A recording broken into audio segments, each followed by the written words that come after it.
I'm just gonna go ahead and say it off the rip. You know what? I'm about to say it. Okay. Dragon Ball The Breakers is a filler game, ladies and gentlemen. This is a filler arc in the Dragon Ball gaming franchise, okay? What did he say? Some of you might be like, oh, what is he talking about filler? Like, no, this is not a filler game. This is a streamlined game. Ladies and gentlemen, this is not a streamlined game, okay? One, because of the fact that they are preparing for Xenoverse 3, ladies and gentlemen. This is not confirmed, but it has not been denied, okay? Xenoverse 3 is coming probably 2023, maybe 2024. We don't know, but it is in the works, possibly. Maybe. The reason why I call Dragon Ball The Breakers a filler game is because they wanted to shut everybody up about Xenoverse 3 or the next Dragon Ball Z game. So it's like, hey, what's a popular genre of games that people like to play? And they said, oh, Dead by Daylight is a great game and everybody still plays that. Let's throw a Dragon Ball Z skin on that and let's see if people like this game and keep them quiet for some time until we get another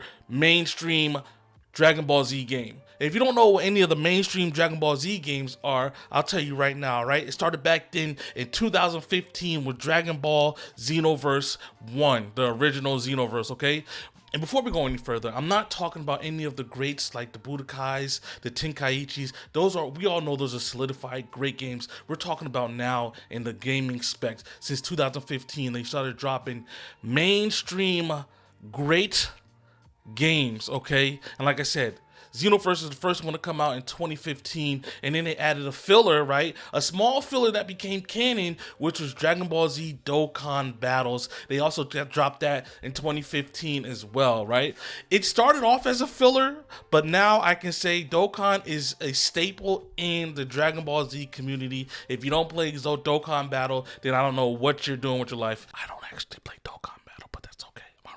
And then we follow up in 2016 with Xenoverse 2, right? They added so much things, they added different races, and they made the game better in 2016. People are still playing Dragon Ball Z Xenoverse 2 to this day, and I'm probably gonna hop back on that wave because when the game came out, I gave my blood, sweat, and tears in Dragon Ball Z Xenoverse 2, and I was really excited about that game. So then, okay, we calmed down a couple of years, 2 years, there's nothing, we have nothing from Dragon Ball Z, at least globally, and then they release Dragon Ball FighterZ Z.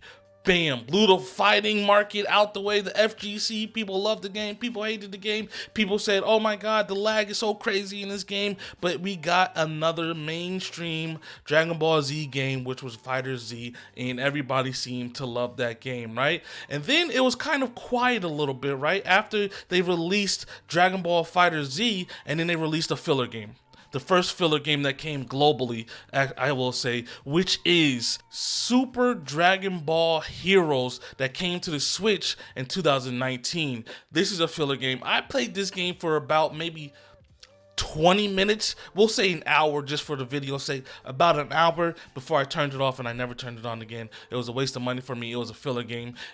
I don't know why they released it. I don't know who asked for it. Let me know down in the comments below if you are a fan of Super Dragon Ball Heroes, the game. Not the show, but the game. I love the Fusion, Super Dragon Ball Fusion. That was a great game, but that's the story for another day, okay? And then in 2020, they released Dragon Ball Z Kakarot, another mainstream Dragon Ball Z game, which was phenomenal, okay? I loved it. I never beat it. I'm actually playing through the game as we speak. I don't know why I didn't play this game from day one, because maybe the way they advertised is like, play through the story of Kakarot, play through the story of Goku. We played through the story for Goku for hundreds of years now.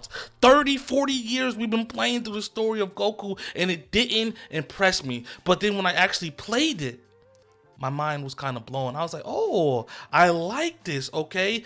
I do suggest that they should have taken the word Kakarot off the game and just called it Dragon Ball Z, or the story of Dragon Ball Z. So then now they can do different things, which they are already adding a whole bunch of DLC, you know, the Trunks timeline, the Bardock timeline, the God of War timeline, all that stuff, all the different crazy stuff that they're adding in the game in the DLC.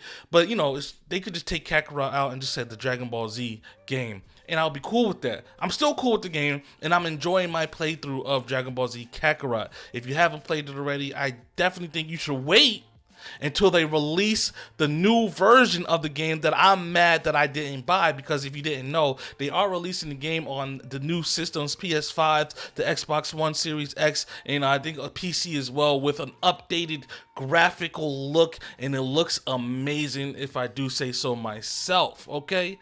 And now, 2 years without a Dragon Ball Z game. Now it's the year 2022, and we haven't heard anything about Dragon Ball Z or a new game or anything like that until a couple of months ago when they released a trailer for Dragon Ball The Breakers. And people were so confused. People were like, I don't know if this game's going to be good. I don't know if this game's going to be trash, but it is a Dragon Ball title. Dragon Ball Z is trying to stay relevant because they are working on so many different things at this current moment, and they just want to stay relevant. They want people to always be talking about Dragon Ball Z, and I think they're doing a good job by staying relevant. Now, that is by them staying relevant mean that the games and stuff that they make are going to be good and great? No, we just have to take it for what it is. I seen a lot of people trashing Dragon Balls The Breakers, saying it was a trash game. Seen a lot of people saying it was an okay game. Me personally, I think the game is okay, but I just do not like that genre. I do not like Dead by Daylight, Friday the 13th. I don't like that. I don't really care for it. So with that being said, we are here. We don't know we're gonna get the next Dragon Ball Z game,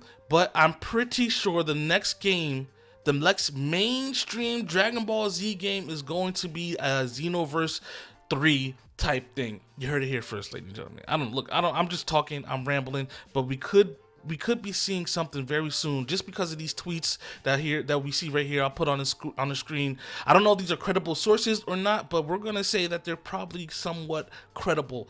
And if we do see Dragon Ball Xenoverse within the next year, guarantee that I will be covering it from the start we hear something until the game dies down 20 years from now, if it does. Alright, look, I don't want to take too much of your time. My name is Marz. This is the Ultra Rare channel, and I will catch you guys in the next Dragon Ball Z video. I'm out of here. Peace.